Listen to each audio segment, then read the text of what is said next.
स्वागत आप सभी का आपके अपने चैनल यू लर्न क्लासेज में।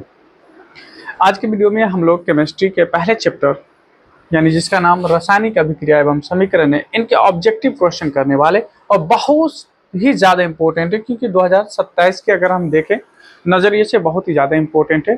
तो चलिए मेरे साथ बने रहिए। और इससे पहले आपको मैथ के पहले चैप्टर को कंप्लीट करा चुके हैं और जो आने वाले समय में आपको जो और सारे चैप्टर जो बचे हुए हैं वो सारे चैप्टर भी हम लोग करने वाले हैं। ठीक है, तो आज हम लोग केमिस्ट्री के यानी पहले चैप्टर जिसका नाम रासायनिक अभिक्रिया एवं समीकरण है उनके ऑब्जेक्टिव क्वेश्चन करने वाले हैं। आइए पहले सवाल से हम लोग शुरू करते हैं। पहला सवाल अगर देखें यहाँ पे तो पहला सवाल कर रहा है कि कौन गैस उत्सर्जित होगी जब धातु में जल के साथ अभिक्रिया करेगी। तो याद रखेंगे जब धातु के साथ जल अभिक्रिया करेगा, मान लीजिए जल अभिक्रिया करेगा तो फिर क्या देगा। तो यहाँ पे अगर हम देखें, यहाँ पे अगर आप देखोगे तो क्या देगा, है ना, हाइड्रोजन गैस देगा। कौन सा गैस देगा? हाइड्रोजन गैस देगा। तो आप आसानी से कह सकते हैं सर यहाँ पे क्या देगा, हाइड्रोजन गैस देगा। ठीक है, क्या देगा? हाइड्रोजन गैस देगा। ठीक, याद रखेंगे क्या देंगे, हाइड्रोजन गैस देंगे। तो यहाँ पे आपको मोटा मोटी क्या याद रखना, हाइड्रोजन गैस देगा। ठीक है, आइए अगला सवाल देखते हैं। अगला सवाल है कि इलेक्ट्रॉन के स्थानांतरण से क्या बनता है। तो इलेक्ट्रॉन के स्थानांतरण से क्या बनता है, आप याद रखेंगे ये पॉजिटिव होता है, ये नेगेटिव होता है, दोनों मिलकर क्या बनाता है, NaCl बनाता है, जो कि पॉजिटिव नेगेटिव दोनों होता है। जब दोनों के मिलने से बनता है तो इसी को कहते हैं वैद्युत संयोजन। क्या कहेंगे? वैद्युत संयोजन, यानी बनेगा इलेक्ट्रॉन के स्थानांतरण से क्या बनेगा, वैद्युत संयोजन। ठीक है, अगला है संगमरमर का रासायनिक सूत्र क्या होता है। तो संगमरमर का रासायनिक सूत्र CaCO3 होता है। ठीक है, क्या होता है, CaCO3। और इसी को खरिया भी कहते हैं, खरिया भी कहा जाता है ना, इसी को चौक भी कहा जाता है। ठीक है, खरिया का, चौक का, ये क्या है, ये रासायनिक सूत्र है। याद रखेंगे ये सारी बातें। आइए अगला सवाल देखते हैं। अगला सवाल है जल H2O में हाइड्रोजन तथा ऑक्सीजन की परमाणु संख्याओं का अनुपात क्या है। तो याद रखेंगे अगर यहाँ पे देखें हाइड्रोजन और ऑक्सीजन में पूछा है तो हाइड्रोजन में अगर देखें तो हाइड्रोजन में जो होते हैं 2 हैं और ऑक्सीजन में परमाणु संख्या देखें तो 1 है।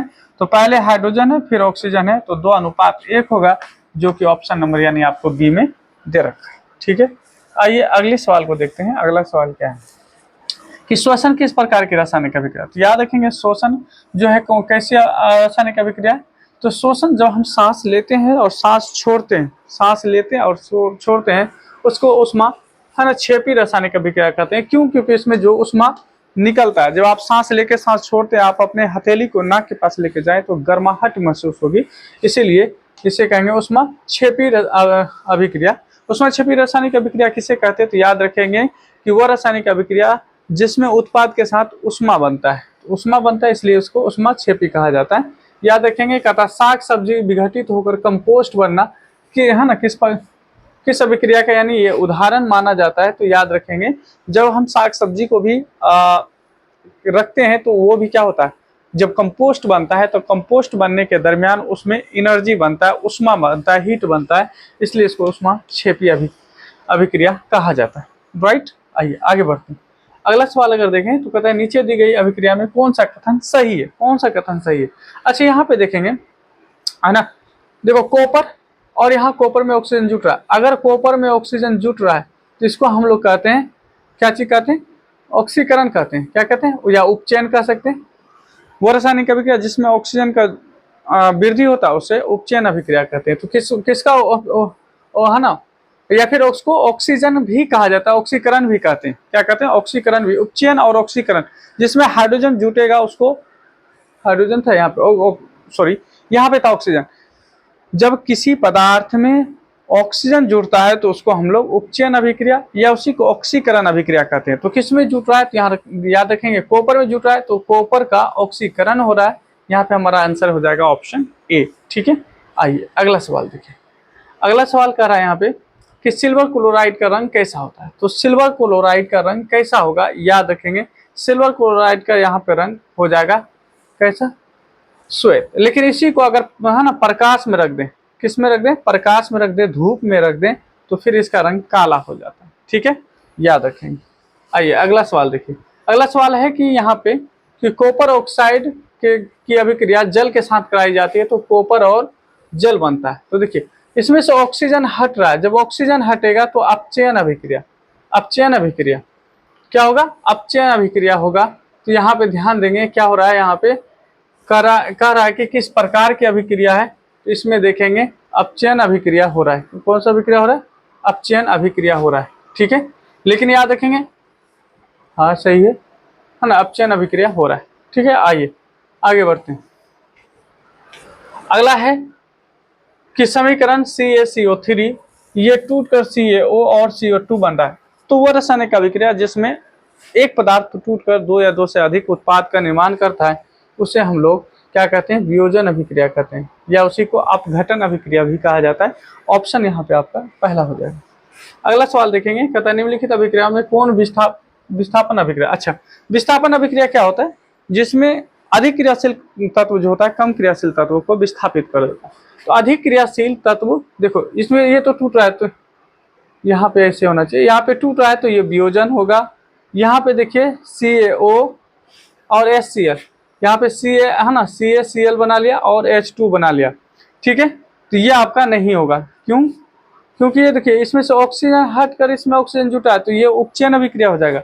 ये देखिए आयरन जो है कॉपर को हटाकर, है ना, कॉपर को हटा दिया, इसी को विस्थापन अभिक्रिया कहा जाता है। तो हमारा आंसर ऑप्शन सी हो जाएगा, ठीक है। आइए अगला सवाल देखेंगे। अगला सवाल देखें तो कहता है रासायनिक अभिक्रिया के दौरान किसी पदार्थ में ऑक्सीजन का वृद्धि क्या कहलाता है। तो वृद्धि जो है इसी को तो हम लोग उपचयन बोले थे।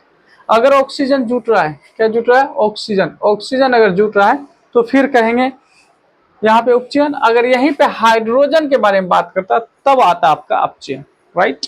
आइए आगे बढ़ते हैं।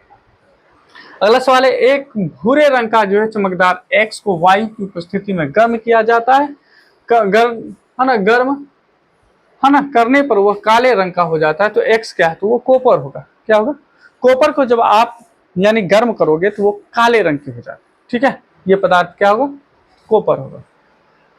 कहता है Na2SO4 प्लस में BaCl2 और फिर इक्वल करके दिया है BaSO2 और NaCl, उपयुक्त रासायनिक अभिक्रिया क्या है।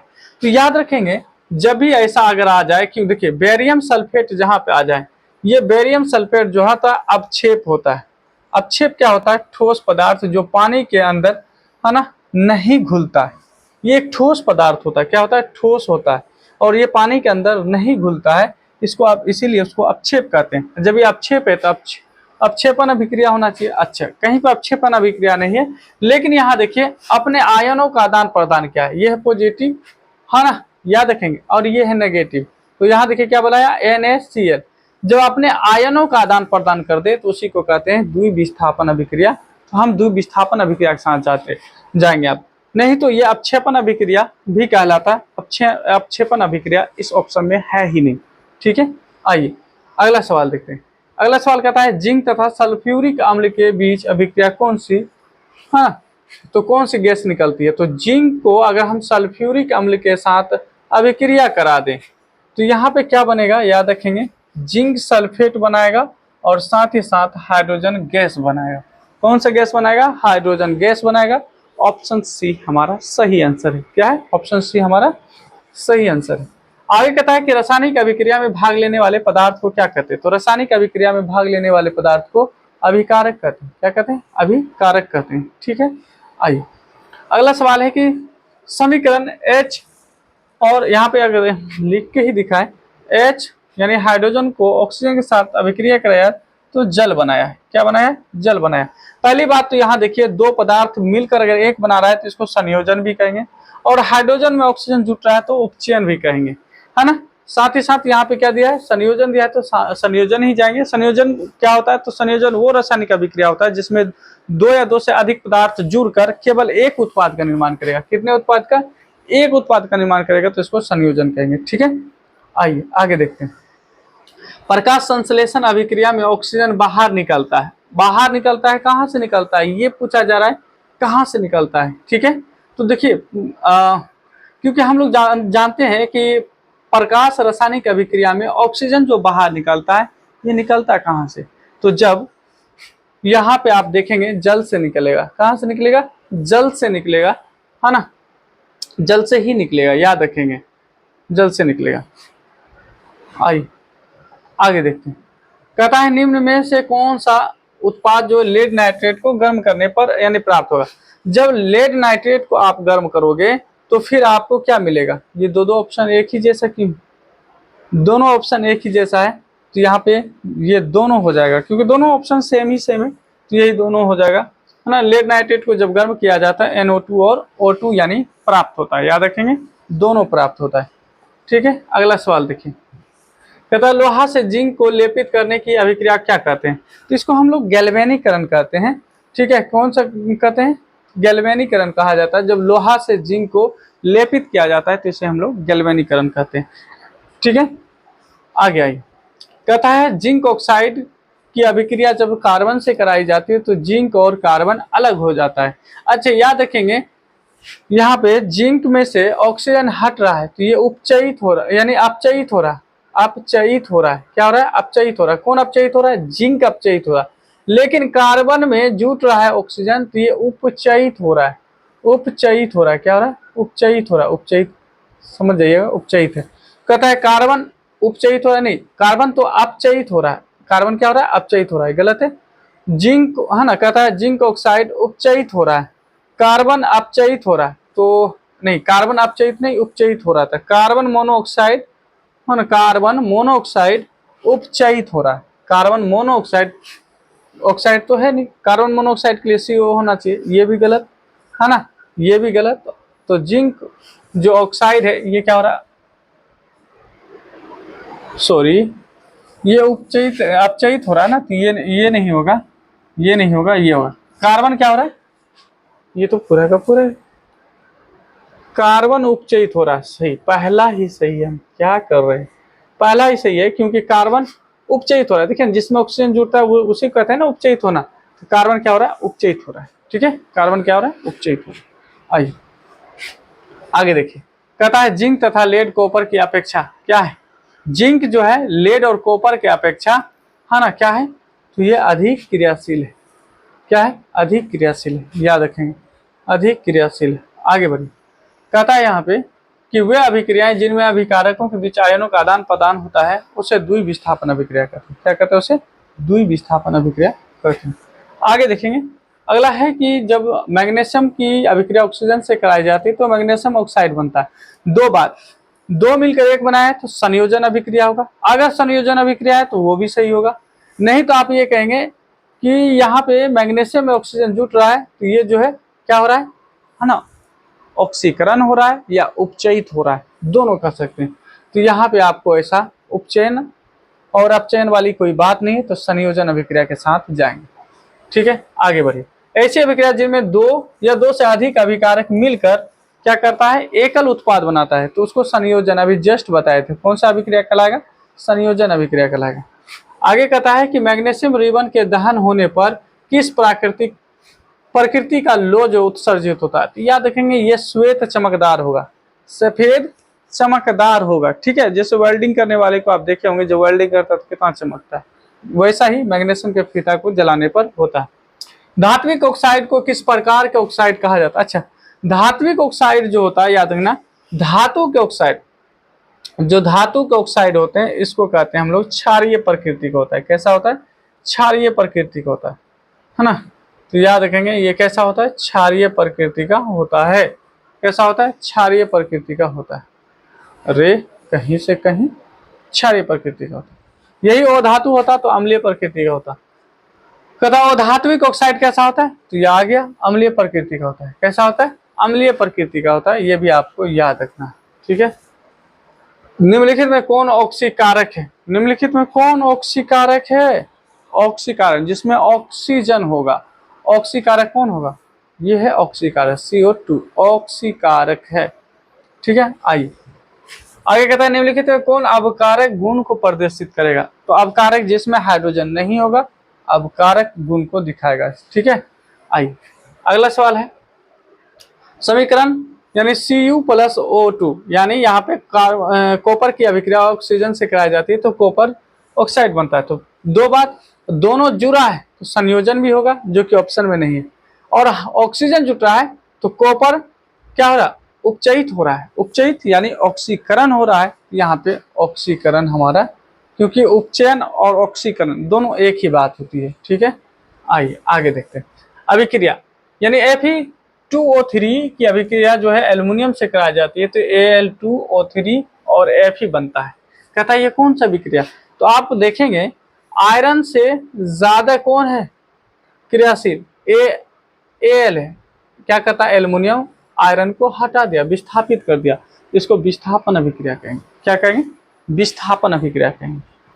आगे कहता है यहाँ पे कि अभिक्रिया कॉपर ऑक्साइड की अभिक्रिया जब हाइड्रोजन से की जाती है तो कॉपर और हाइड्रोजन जल बनता है। तो यहाँ पे देखें दो बात, इससे ऑक्सीजन हट गया तो इसको कहेंगे है ना अपचयन, अपचयन। लेकिन हाइड्रोजन में जुट गया तो इसको कहेंगे उपचयन। और जिसमें अपचयन उपचयन दोनों होता है उसी को रिडॉक्स अभिक्रिया कहा जाता है। क्या कहा जाता है, इसको रिडॉक्स अभिक्रिया कहा जाता है, याद रखेंगे। अगला सवाल देखिए, अभिक्रिया यानी PbO की अभिक्रिया जब हम ऊपर से कराते हैं तो Pb प्लस में आपको CO2 बनता है। निम्नलिखित में कौन कथन सही है, सत्य कह रहा है। अच्छा, Pb का मतलब शीशा। अच्छा याद रखेंगे, इसमें से ऑक्सीजन हट रहा है ना, हट गया ना ऑक्सीजन, इसको कहेंगे अपचयित, अपचयित है ना, अपचयित हो रहा। लेकिन ये क्या हो गया, क्योंकि इसमें कार्बन डाइऑक्साइड आया तो ऑक्सीजन जुटा था, उपचयित, उपचयित। आप देखिए ऑप्शन में कौन सही है। कहता है यहाँ पे शीशा है ना अपचयित हो रहा है, शीशा क्या हो रहा है, अपचयित हो रहा है, बिल्कुल सही बात है ना। CO2 उपचयित हो रहा है, CO2 थोड़ा उपचयित, तो कार्बन उपचयित हो रहा था ना, कार्बन। लेड ऑक्साइड अपचयित और कार्बन उपचयित हो रहा है, तो ये भी, ये ऑप्शन आपको बिल्कुल सटीक लग रहा है, तो ऑप्शन जो है सी हमारा सही होगा। ऑप्शन सी क्या होगा, लेड ऑक्साइड, हाँ ये हमारा क्या होगा, ये बिल्कुल बिल्कुल सही हो रहा है। ठीक है, आइए अगला सवाल। कहता है AB प्लस CD और AD और CD। अच्छा यहाँ पे देखिए, ये आपने आयनों का आदान प्रदान किया है। A जो है D के साथ गया, B जो है C के साथ गया, ये अपने आयनों का आदान प्रदान किया है, तो इसी को उभय विस्थापन अभिक्रिया कहा जाता है। क्या कहा जाता है, इसे उभय विस्थापन अभिक्रिया कहा जाता है। आइए अगला सवाल देखिए। अगला सवाल है कि दूध से दही का बनना कैसा अभिक्रिया है, तो ये याद रखेंगे रासायनिक अभिक्रिया है। ठीक है, रासायनिक अभिक्रिया में भाग लेने वाले पदार्थ को अभी हम लोग देखे थे अभिकारक कहते हैं। क्या कहते हैं, अभिकारक कहते हैं, याद रखेंगे। अगला है कि वे अभिक्रियाएं जिनमें घटित होने में ऊर्जा अवशोषित होता है, जब ऊर्जा अवशोषित होगा तो उसको कहते हैं ऊष्मा शोषी अभिक्रिया। क्या कहते हैं उसको, ऊष्मा शोषी अभिक्रिया। ऑप्शन डी सही होगा। ठीक है, फिर कहता है कली चूना पर जब जल डाला जाता है तब अभिक्रिया होती है। अच्छा, जब आप चूना पे, आप कली चूना पे जब कैल्शियम ऑक्साइड पे पानी डालोगे तो ये बनाएगा कैल्शियम हाइड्रोक्साइड, कैल्शियम हाइड्रोक्साइड, और साथ ही साथ ऊर्जा बनाएगा। ऊर्जा का मतलब एनर्जी, उष्मा, इसको आप उष्मा भी कह सकते हो, उष्मा बनाता है। तो ये उष्मा, क्योंकि ये गर्म होता है इसलिए इसको उष्मा क्षेपी अभिक्रिया कहा जाता है। क्या कहा जाता है, उष्मा क्षेपी अभिक्रिया कहा जाता है। क्लोरोफिल और सूर्य प्रकाश की उपस्थिति में पौधे वायु से, ठीक है, कार्बन डाइऑक्साइड और पृथ्वी से जल ग्रहण करके अपना भोजन तैयार करता है। ये किस प्रकार की अभिक्रिया है, इसे कहते हैं प्रकाश रासायनिक अभिक्रिया। क्या कहते हैं इसको, प्रकाश रासायनिक अभिक्रिया। तो आज हम 40 यानी ऑब्जेक्टिव क्वेश्चन किए। आप कमेंट के जरिए से मुझे जरूर बताएंगे कि आज का क्लास कैसा रहा। मिलते हैं नेक्स्ट वीडियो में, तब तक आप हमारे चैनल को सब्सक्राइब और चैनल को सब्सक्राइब कर लें और वीडियो को लाइक जरूर करें।